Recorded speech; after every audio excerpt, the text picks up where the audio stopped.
नमो नमः मित्रों। जैसा कि आप सब जानते ही हैं कि विगत दिनों से हम श्रीमद् भगवत गीता के द्वितीय अध्याय सांख्य योग का अध्ययन कर रहे हैं, जिसके अंतर्गत पिछले वीडियो के माध्यम से हमने 66 नंबर के श्लोक को पढ़ा था, जिसमें श्री कृष्ण अर्जुन से कहते हैं कि जो पुरुष निष्काम कर्म योग में स्थित नहीं होता है उसकी बुद्धि निश्चयात्मिका नहीं होती, अर्थात उसकी कभी भी स्थिर बुद्धि नहीं होती तथा उसके परमात्मा के साक्षात्कार की भावना भी नहीं होती। और जो भावना विहीन पुरुष होता है उस मनुष्य को शांति भी प्राप्त नहीं होती, और जिसको शांति प्राप्त नहीं होती उसको सुख कहाँ से है। ऐसे कुछ भावों के साथ हमने 66 नंबर का श्लोक पढ़ा था। अब यहाँ पर 67 नंबर का श्लोक के प्रसंग प्राप्त है, जिसका पाठ हम यहाँ से करते हैं। इंद्रियाणां हि चरतां यन्मनोनुविधीयते तदस्हरति प्रज्ञां वायुर्नावमिवाम्भसि। देखिए क्या कहते हैं।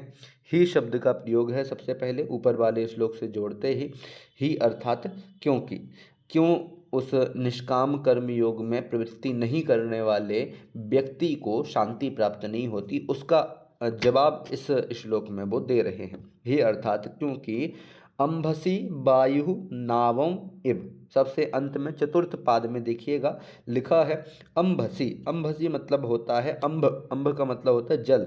अंभसी अर्थात उस जल में वायु नावम इव, जैसे जल में वायु नावम इव, नाव को उसके समान, अर्थात उदाहरण दिया एक, जैसे जल में वायु जो होती है नाव को क्या करती है कि हरण कर लेती है। हरण करने का तात्पर्य है कि उल्टी दिशा में ले जाती है, और कभी कभी तो उल्टी दिशा में ले जा करके उसी जल में डुबो देती है। तो जिस प्रकार अंभसी अर्थात जल में, वायु अर्थात ये पवन, नावम इव, नावम इव अर्थात नाव को, कि जैसे ये वायु जल में नाव को कभी कभी हर लेती है, दूसरी दिशा में ले जाती है और कभी कभी हर लेती है, उसी प्रकार चरताम इंद्रियाणाम, चरताम मतलब विषयेषु चरताम, यहाँ पर एक अनुवृत्ति लेना आप विषय शब्द की, तो विषयेषु चरताम अर्थात विषयों में विचरण करने वाली, इंद्रियाणाम अर्थात इंद्रियों में से, उसी प्रकार चरताम इंद्रियाणाम अर्थात विषयों में विचरण करने वाली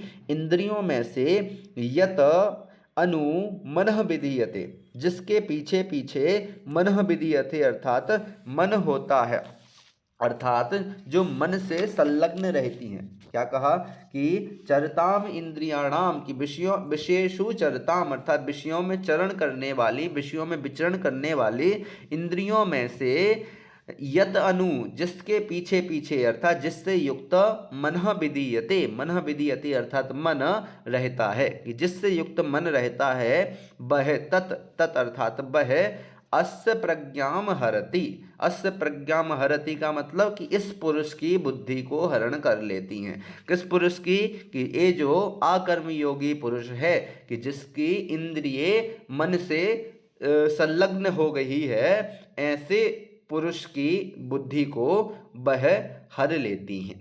क्या कहा कि देखिए प्रारंभ से देखिएगा, ही का मतलब क्योंकि, अंभसी अर्थात जल में, वायु अर्थात हवा, नावम अर्थात नाव को, इव अर्थात जिस प्रकार, कि जिस प्रकार ये वायु जल में नाव को हर लेती है, उसी प्रकार चरताम इंद्रियाणाम की विषयों में विचरण करते हुए इंद्रियों में से, यत अनु जिसके पीछे मनः विधीयते मन युक्त हो जाता है, जिसके पीछे मन लग जाता है, इंद्रियों से मन का संबंध जहाँ पर हो जाता है, वह इंद्रिय तत् अर्थात वह इंद्रिय अस्य प्रज्ञाम हरति, इस पुरुष की बुद्धि को हरण कर लेती है, अर्थात इसको परमात्मा प्राप्ति के पथ से भ्रष्ट कर देती है, आत्म कल्याण के मार्ग से भ्रष्ट कर देने वाली होती है।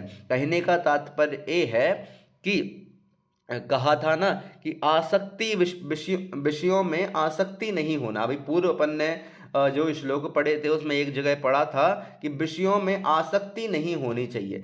व्यक्ति विषयों को भोग रहा है, उससे ज़्यादा कुछ लेना देना नहीं है, लेकिन विषयों में आसक्ति रहित होना चाहिए। तो यहाँ पर कह रहे हैं कि जिसका मन इंद्रियों में लग गया है, अर्थात जिसके मन और इंद्रियों का संबंध हो गया है उसका, इसका मतलब ये है कि जिसको विषयों में आसक्ति लग गई है। यदि किसी एक भी इंद्रिय में मन की प्रवृत्ति हो गई तो इसका मतलब कि उस इंद्रिय संबंधी विषय में इस व्यक्ति की आसक्ति है, और वह एक इंद्रिय भी इसकी बुद्धि को हरने वाली है, उस एक इंद्रिय से भी इसकी बुद्धि नष्ट हो जाएगी, अर्थात यह परमात्मा के पथ से, आत्मकल्याण के पथ से भ्रष्ट हो जाएगा। यहाँ यही लिखा है कि वह एक इंद्रिय, तत् मतलब वह एक वचन है, अर्थात वह एक इंद्रिय भी अस्य अर्थात इसकी प्रज्ञाम अर्थात बुद्धि को हरती अर्थात हर लेती है। तो वो एक इंद्रिय ही इसको पथभ्रष्ट करने में समर्थ है, जो इंद्रिय मन के साथ युक्त हो गई है, अर्थात जिस इंद्रिय में ये मन आसक्त हो गया है वह एक इंद्रिय ही इसको पथभ्रष्ट कर सकती है।